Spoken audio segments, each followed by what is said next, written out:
اللہ تعالیٰ ارشاد فرماتا ہے وَإِذَا سَأَلَكَ عِبَادِي أَنِّي فَإِنِّي قَرِيب، کہ اے پیارے محبوب صلی اللہ تعالیٰ علیہ وآلہ وسلم، آپ سے میرے بندے میرے بارے سوال کرتے ہیں، آپ انہیں کہہ دیں کہ میں بالکل قریب ہوں ان کے۔ اجیب دعوت الداعی اذا دعان، جب بھی یہ مجھ سے دعائیں مانگتے ہیں میں رب ان کی دعاؤں کو قبول فرماتا ہوں، کبھی بھی ان کی دعاؤں کو رد نہیں کرتا۔ جب بھی یہ دعائیں مانگیں ان کی دعاؤں کو قبول کیا جاتا ہے۔ دعا مانگنے کے طریقے کے حوالے سے رسول اللہ صلی اللہ علیہ وسلم نے جو بیان فرمایا، ابو داود کے اندر حدیث پاک موجود ہے، حضرت ابن عباس رضی اللہ تعالیٰ عنہ آپ فرماتے ہیں کہ رسول اللہ صلی اللہ علیہ وسلم نے فرمایا جب بھی دعا مانگو نا تو اپنے ہاتھوں کی ہتھیلیوں پہ مانگو، پشت پہ نہ مانگو، یعنی ہاتھ اٹھا کے یہ طریقہ ہے دعا مانگنے کا بہترین، ابن عباس سے روایت ہے۔ اور پھر فرمایا کہ جب دعا مکمل کر لو تو اپنے دونوں ہاتھوں کو اپنے چہرے پر پھیر دیا کرو۔ یہ فرمان مصطفیٰ، اسی طرح خود رسول اللہ صلی اللہ علیہ وسلم کا عمل بھی واضح ہے۔ حضرت عمر بن خطاب رضی اللہ تعالیٰ سے روایت ہے، جامع ترمذی کی، آپ فرماتے ہیں کہ رسول اکرم صلی اللہ تعالیٰ علیہ وآلہ وسلم جب بھی دعا فرماتے تو اپنے دونوں ہاتھوں کو اٹھاتے، ہاتھوں کی ہتھیلیوں پہ دعا مانگتے اور ختم نہیں کر دیتے یہاں تک اپنے دونوں ہاتھوں کو اپنے چہرے پر مل دیتے تھے، پھیر دیتے تھے۔ یہ طریقہ تھا رسول اللہ صلی اللہ علیہ وسلم کا۔ حکم بھی یہی ہے اور عمل مصطفیٰ بھی یہی ہے، دعا مانگنے کا بہترین طریقہ یہی ہے۔ اور فرمایا کہ جب بھی مانگتے ہو، اذا دعان، تم جب بھی دعا مانگتے ہو تمہاری دعاؤں کو قبول کیا جاتا ہے، دعا رد نہیں ہوتی۔ یہ قرآن پاک کی عام آیت ہے، ایک ہوتی ہے خاص، یہ عام ہے۔ جب بھی خاص یہ ہوتی کہ اللہ تعالیٰ فرما دیتا کہ فلاں فلاں وقت میں دعا مانگو گے تو تمہاری دعائیں قبول ہوں گی، یہ ہو جاتی خاص۔ لیکن یہ فرمایا اذا دعان، جب بھی مانگو، عام ہے۔ اس عام پر ہم قید لگائیں یا ہم کہیں کہ فلاں فلاں وقت دعا نہیں قبول، تو اس پر ہمیں قرآن پاک کی اسی طرح کی آیت ضروری ہے کہ اے بندو فلاں فلاں وقت دعا قبول نہیں ہوگی، تب اس آیت کو خاص کر سکتے ہیں عام پر، وگرنہ قرآن کے عام پر ہم قید نہیں لگا سکتے، ٹھیک ہے نا۔ مثال کے طور پہ ہمارے ساتھی تبصرہ کر رہے ہوتے ہیں نماز جنازہ کے بعد، بلکہ یہاں تک کہ فرض نمازوں کے بعد بھی دعا نہ مانگنے پر تبصرہ ہو رہا ہوتا ہے، ٹھیک ہے نا۔ کہہ رہے ہوتے ہیں کہ بھئی مانگی نہیں گئی اس لیے نہ، ہاں یہ ایک الگ چیز ہے، کوئی نہیں مانگتا اس پر کوئی فتویٰ نہیں ہے، ٹھیک ہے نا۔ کوئی اسی لیے نہیں مانگتا کہ جائز ہی نہیں ہے تو پھر وہ اس کی کم عقلی ہے۔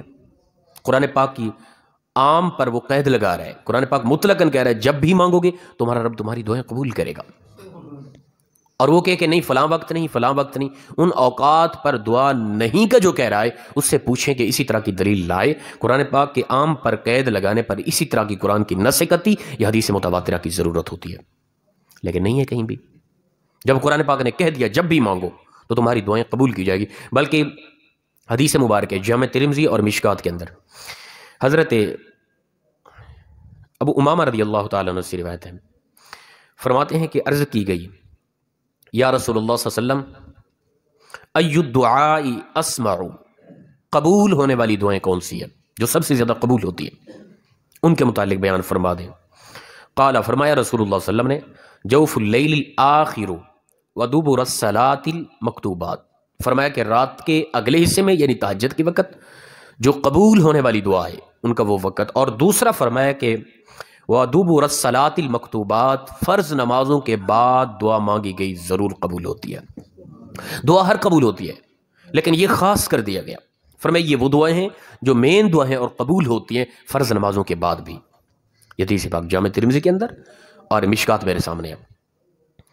تو فرضوں کے بعد دعا نہ مانگنا اس میں حرج نہیں ہے، ہاں ہم کہیں کہ یہ لازم ہے، اسی طرح فرضوں کے بعد ہاتھ اٹھا کے جو عام مانگتے ہیں ہم یہ لازم ہے، یہ بھی نہیں ہے، یہ بھی غلط ہے، لازم نہیں ہے۔ کوئی نہیں مانگتا حرج نہیں ہے، لیکن کوئی مانگنے پر روکتا ہے اس کی کم عقلی ہے، کم ظرفی ہے، نادانی ہے، یاد رکھیں۔ بہترین مقبول ہونے والی دعا جو ہے نا وہ فرض نمازوں کے بعد ہے۔ نماز جنازہ فرض نہیں ہے کیا؟ فرض ہے۔ تو فرمایا کہ وَدُبُرَ الصَّلَاةِ الْمَكْتُوبَاتِ، سنی جانے والی دعائیں، قبول ہونے والی دعائیں فرض نماز کے بعد مانگی گئی دعائیں ہیں۔ نماز جنازہ بھی فرض ہے، تو نماز جنازہ پڑھنے کے بعد اگر کوئی دعا نہیں مانگ رہا تو کوئی فتویٰ نہیں ہے، کوئی حرج نہیں، نہ وہ گناہ گار ہے، لیکن جو مانگ رہا ہے اس کی دعا قبول ترین دعا ہے اور بہترین دعا ہے وہ، لیکن جو منع کر رہا ہے وہ کم ظرف ہے، وہ کم عقل ہے، نادان ہے، وہ کیوں منع کر رہا ہے؟ جب رب تعالیٰ نے عام کہہ دیا کہ جب بھی مانگو، اذا دعان، جب بھی تم دعائیں مانگو تمہاری دعائیں قبول کی جائیں گی. اور اللہ کے محبوب فرماتے ہیں کہ فرض نمازوں کے بعد دعائیں زیادہ قبول ہوتی ہے اور اللہ ان کو زیادہ پسند کرتا ہے. تو نماز جنازہ بھی فرض ہے. عام فرض نماز کے بعد مانگنا تو کمال، لیکن نماز جنازہ بھی فرض، اس کے بعد مانگنا بھی دعا بہترین مقبول ہوتی ہے. یاد رکھیں فرض نمازوں کے بعد کے حوالے سے یہ حدیث مبارکہ ہے حضرت سعد رضی اللہ تعالیٰ عنہ سے کہ وہ روزانہ اپنے بچوں کو یہ دعا یاد کراتے تھے اور کہتے تھے کہ رسول اللہ صلی اللہ علیہ وسلم نماز کے بعد یہ دعا مانگا کرتے تھے. فرض نماز کے بعد رسول اللہ صلی اللہ علیہ وسلم یہ دعا مانگا کرتے تھے، اس لیے وہ اپنے بچوں کو یہ دعا یاد کراتے تھے. وہ کیا تھی؟ اللہم انی اعوذ بک من الحبن واعوذ بک من البخل واعوذ بک من ارذل العمر واعوذ بک من فتنۃ الدنیا وعذاب القبر. یہ دعا رسول اللہ صلی اللہ علیہ وسلم نماز کے بعد مانگا کرتے تھے اور حضرت سعد اپنے بچوں کو یاد کراتے تھے کہ یہ دعا نماز کے بعد مانگنی ہے، فرض نمازوں کے بعد. کیا مطلب ہے اس کا؟ کہ اے اللہ میں پناہ مانگتا ہوں تو اس سے بزدلی کی، اور میں اسی طرح پناہ مانگتا ہوں کنجوسی کی، کہ میں کنجوس ہو جاؤں اس سے پناہ مانگتا ہوں، بزدل ہو جاؤں اس سے میں تم سے پناہ مانگتا ہوں، اور اسی طرح ایسی عمر، ردی عمر سے تیری پناہ مانگتا ہوں. یعنی ایسی عمر جس میں انسان ناکارہ ہو جاتا ہے، نہ وہ عبادت کر سکتا ہے، نہ دنیا کے معاملات اس کے سے چل سکتے ہیں، دوسروں کا محتاج، پریشان حال، ایسی عمر سے بھی میں تجھ سے پناہ مانگتا ہوں. اور پھر فرمایا کہ اور دنیا کے فتنوں سے اور عذاب قبر سے میں تجھ سے پناہ مانگتا ہوں.